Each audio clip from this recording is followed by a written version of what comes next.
Magandang araw mga kababayan. Kung ikaw ay SSS o GSIS pensioner o may magulang, kamag-anak o kakilala na tumatanggap ng pensyon, napakahalaga ng impormasyong ibabahagi natin ngayon. May malaking update tungkol sa pension schedule para sa February 2026 at marami ang nagtatanong kung totoo bang may 12,000 minsang maaaring maging available. Sa video na ito, ipapaliwanag natin ang buong detalye para malinaw, tama at walang kalituhan. Sa mga nakaraang buwan, maraming balita at usap-usapan ang kumalat tungkol sa pensyon ng SSS at GSIS. May ilan na nagsasabing may dagdag, may nagsasabing may one-time release at may iba namang nalilito kung kailan eksaktong matatanggap ang pensyon sa February 2026. Kaya mahalaga na pag-usapan natin ito ng maayos upang malaman mo kung ano ang dapat mong asahan at paano ka dapat maghanda. Ang pension schedule para sa SSS at GSIS ay karaniwang ina-announce ng mas maaga upang mabigyan ng sapat na panahon ang mga pensioner na magplano ng kanilang gastusin. Sa February 2026, inaasahan na susunod pa rin ng SSS at GSIS sa kanilang regular na sistema ng paglalabas ng pensyon depende sa petsa ng kapanganakan o account classification ng pensioner. Gayunpaman, may mga pagkakataon na may espesyal na release o adjustment na ipinapatupad, lalo na kung may bagong pulisya o benepisyong ipinapatupad ng pamahalaan. Maraming pensioner ang interesado sa balitang may 12,000 minsang maaaring maging available. Mahalagang linawin na ang ganitong halaga ay kadalasang nauugnay sa partikular na sitwasyon. Maaaring ito ay one-time benefit, adjustment o retroactive payment para sa mga kwalipikadong miyembro. Hindi ito automatikong matatanggap ng lahat ng pensioner at may mga kondisyon na kailangang matugunan bago ito ma-release. May mga pagkakataon na ang isang pensioner ay makakatanggap ng mas malaking halaga sa isang buwan dahil sa naipong benepisyo mula sa mga nakaraang buwan, correction sa computation, or special assistance na ipinagkaloob sa mga particular na grupo. Kaya kung makarinig ka ng balitang may 12,000 na minsang available, mahalagang i-verify muna kung ikaw ba ay kabilang sa mga kwalipikadong tatanggap. Para sa February 2026, hinihikayat ang lahat ng pensioner na maging mas maagap sa pag-check ng kanilang SSS o GSIS account. Ang online portals ay nagbibigay ng mahalagang impormasyon tulad ng pension release date, amount at anumang abiso mula sa ahensya. Kapag may pending verification, kulang na dokumento o kailangang i-update na impormasyon, maaaring maantala ang paglabas ng pensyon. Kaya napakahalaga ng regular na pag-monitor ng account. Ang isa pang dapat tandaan ay ang pensyon ay maaaring maapektuhan ng status ng iyong bank account. Kung ang account ay dormant, may maling detalye o may pagbabago na hindi na-update sa SSS o GSIS, maaaring hindi agad pumasok ang pensyon. Sa ganitong sitwasyon, hindi ibig sabihin na nawala ang pensyon, kundi ito ay pansamantalang nakahold hanggang maayos ang isye. Para sa mga pensioner na umaasa sa pensyon bilang pangunahing pinagkukunan ng pangaraw-araw na gastusin, ang kaalaman sa eksaktong schedule ay napakahalaga. Ang pagiging handa at may sapat na impormasyon ay nakakatulong upang maiwasan ang stress at pangamba. Ang pensyon ay hindi lamang pera. Ito ay suporta sa pangaraw-araw na pamumuhay at bunga ng maraming taong pagtatrabaho. Kung ikaw ay may planong gastusin sa February 2026, mas mainam na umasa lamang sa kumpirmadong impormasyon mula sa opisyal na SSS at GSIS channels. Iwasan ang paniniwala agad sa hindi kumpirmadong balita, lalo na sa social media dahil maaaring magdulot ito ng maling pag-asa o kalituhan. Ang tamang impormasyon ay nagbibigay ng kapanatagan ng loob.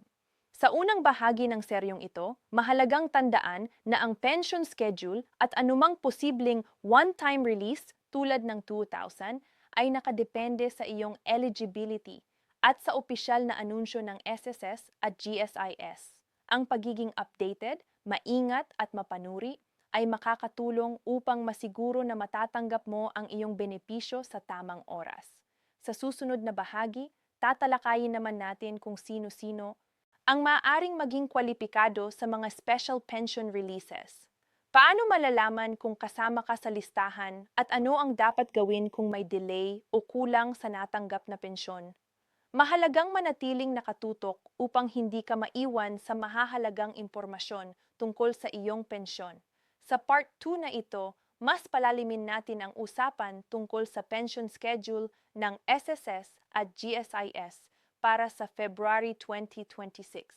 Lalo na kung paano mo malalaman kung ikaw ay kabilang sa mga maaaring makatanggap ng mas mataas na pensyon o sinasabing 12,000 na minsang available. Maraming pensioner ang nalilito kung bakit may ilan na tumatanggap ng mas malaking halaga sa isang buwan habang ang iba naman ay regular lang ang natatanggap. Mahalaga na malinaw natin itong maunawaan upang maiwasan ang maling akala at pangamba. Ang pensyon na natatanggap ng bawat miyembro ay hindi pare-pareho dahil ito ay nakabase sa maraming salik. Kasama rito ang haba ng panahon ng paghuhulog, halaga ng kontribusyon, uri ng pensyon, at kung may mga adjustment o correction na kailangang ipatupad. Kapag may natukoy ang SSS o GSIS na kailangang ayusin sa iyong records, posible na maisama ito sa isang beses na paglabas ng mas malaking halaga. Ito ang isa sa mga dahilan kung bakit may mga pensioner na nakakatanggap ng mas mataas na pensyon sa isang partikular na buwan. May mga pagkakataon din na ang pensyon ay nadaragdagan dahil sa retroactive adjustments. Ibig sabihin, may mga benepisyong hindi agad na ibigay sa mga nakaraang buwan at ngayon lamang na iproseso. Kapag nangyari ito, maaaring pagsamahin ang naipong halaga at ibigay ito bilang isang buo. Sa ganitong sitwasyon, mukhang malaki ang halagang natanggap tulad ng sinasabing 12,000 minsang available. Ngunit ito ay kadalasang resulta ng naipong benepisyo at hindi isang bagong regular na dagdag. Para sa February 2026, mahalaga ring maunawaan na ang schedule ng paglabas ng pensyon ay maaaring bahagyang mag-iba depende sa sitwasyon. May mga pensioner na makakatanggap ng pensyon ng mas maaga, lalo na kung may special arrangement o kung naisabay ang pensyon sa adjustment o correction. Mayroon din namang makakatanggap sa regular na petsa, batay sa kanilang classification. Kaya hindi lahat ay sabay-sabay na makakatanggap at hindi rin pare-pareho ang halaga. Isa sa mga pinakamahalagang dapat gawin ng pensioner ay ang aktibong pag-check ng opisyal na impormasyon. Ang SSS at GSIS ay may mga online portal at opisyal na anunsyo kung saan makikita ang updates tungkol sa pension schedule at amount. Kapag may anunsyo tungkol sa special release or adjustment, karaniwan itong ipinapaalam sa mga miyembrong apektado. Ang hindi pag-check ng mga impormasyong ito ay maaaring magdulot ng kalituhan o maling inaasahan. May mga pensioner din na nagtataka kung bakit may delay sa pagpasok ng pensyon sa February 2026. Sa maraming kaso, ang delay ay hindi nangangahulugan na nawala ang pensyon. Kadalasan, ito ay dahil sa verification process, system update o banking issue. Kapag may ganitong sitwasyon, mahalagang manatiling kalmado at suriin muna ang account bago mag-alala. Ang agarang pakikipag-ugnayan sa tamang opisyal na channel ay makakatulong upang mabilis na maayos ang problema. Ang balita tungkol sa 12,000 minsang available ay dapat lapitan ng may pag-iingat. Hindi lahat ng pensioner ay otomatikong makakatanggap ng ganitong halaga. Ito ay karaniwang para lamang sa mga kwalipikado at ang kwalifikasyon ay nakadepende sa records at sitwasyon ng miyembro. Ang pag-unawa sa ganitong detalye ay makakatulong upang hindi umasa sa maling balita at maiwasan ang pagkadismaya. Para sa mga pensioner na umaasa ng husto sa kanilang buwanang pensyon, ang tamang kaalaman ay nagbibigay ng kapanatagan. Kapag alam mo kung paano gumagana ang schedule at kung bakit nagkakaroon ng pagbabago sa halaga, mas madali mong matatanggap ang anumang adjustment. Ang pensyon ay bahagi ng mas malaking sistema na patuloy na inaayos upang masiguro ang patas at tamang pagbibigay ng benepisyo.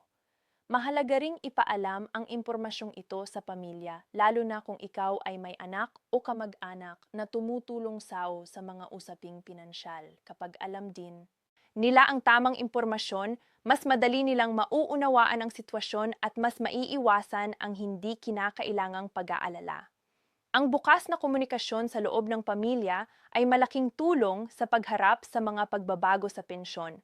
Sa pagtatapos ng Part 2, mahalagang tandaan na ang pension schedule at ang posibleng mas mataas na matatanggap sa February 2026 ay hindi dapat ikatakot kundi unawain. Ang bawat adjustment at proseso ay may layuning ayusin at itama ang benepisyong para sa pensioner. Ang pagiging maalam at maagap ay nagbibigay sao ng lakas upang harapin ang anumang pagbabago ng may kumpiyansa. Sa huling bahagi, tatalakayin natin kung paano ka personal na makakapaghanda para sa February 2026. Ano ang mga simpleng hakbang na maaari mong gawin ngayon pa lamang at paano mo masisigurong tuloy-tuloy at maayos ang pagtanggap mo ng iyong SSS o GSIS pension sa hinaharap. Manatiling nakatutok at manatiling handa.